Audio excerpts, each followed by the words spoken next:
Hi, I'm Ian Grieve, and this is a short video on PurchaseHQ, one of the GP Elements portals from ISC Software.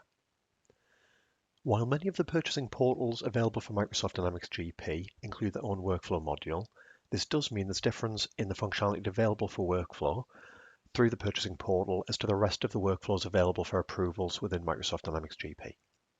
Rather than taking this approach, ISC Software have instead opted to fully integrate PurchaseHQ with the standard Microsoft Dynamics GP workflow module.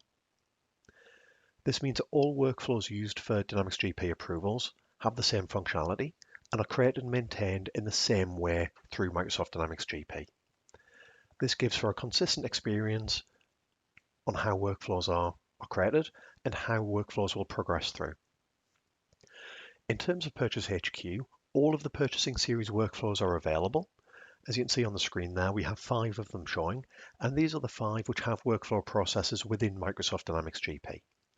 Additional workflows, if they were created for goods receipt notes or for purchase order invoices, would also show on the homepage here, giving full integration for the users, for them to come into the portal and see what workflows they have to process.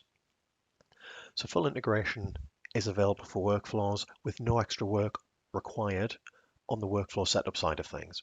A workflow process that is created and works properly within Microsoft Dynamics GP itself will equally work properly through PurchaseHQ. Thanks for watching.